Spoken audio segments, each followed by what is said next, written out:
And Dan and Michelle, you can see in my hand here I have a piece of that broken main line, and you can tell it's not the old pipes we're used to when we cover these water main breaks around San Diego. This is a newer development, and therefore it's a newer PVC pipe, and right now why it broke is a mystery.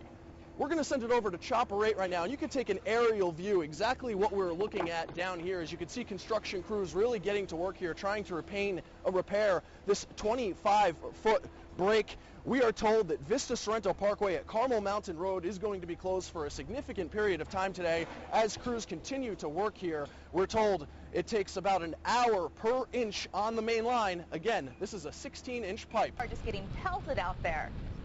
Yeah, and the only thing you can do really is smile about it right now. Just when we thought we were getting some consistency, just when I thought I was going to maybe stay dry, here we go again. The rain has picked up, and that's really been the pattern all morning, all around the county.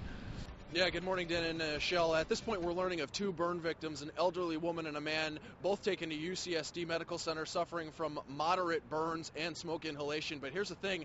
I just got done speaking to a Chula Vista fire chief, and he tells me at this point they cannot rule out the possibility of other victims. Now, we've got amazing video we want to show you. This is taken from 3:30 this morning. You'll see this main structure just completely up in flames, and here's how it's being described to us. Neighbors are saying this might have been a compound with several smaller other units in that vicinity. We don't even know if they were running the electricity. Fire department's still looking into that right now, but they say they might have been operating off of generators. We know that only that main structure was compromised. The smaller units around there not affected. We also know some cars went up in flames as well. But this is a rural part of Bonita with really only one way in. A very difficult situation for firefighters.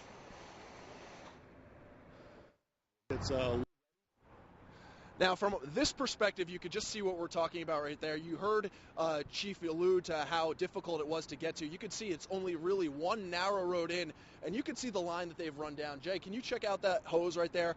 We're told that's 500 yards of hose, 1,500 feet. That's 5 football fields worth of hose they had to run just to get to this fire. Right now, they're going on 3 hours trying to tackle this fire, and you can see smoke still billowing out at this hour. But from a better perspective of this fire, we're going to go up to Victoria, who's up in Chopper 8 right now.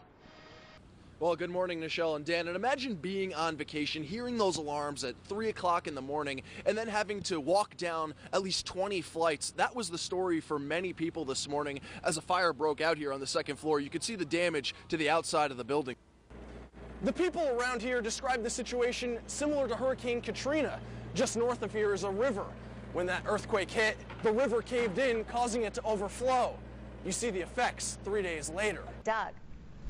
Yeah, and Dan and Michelle, you can see where we are located on Mount Laguna, which is probably about a mile and a half up. It's not really affecting the roads. However, it is still coming down right now in a snow/rain mix, and you can see just how slushy it is over here. Yeah, and unfortunately, Craig and Marcella, the conditions are really not working in this victim's favor. Lifeguards tell me the water temperature is around 57 degrees, and the victim was not wearing a wetsuit at the time he entered. Now, for most of the day, search and rescue teams were focusing their efforts about 75 yards offshore, just south of Tower 3 behind me. Again, at this point, those search and rescue efforts called off.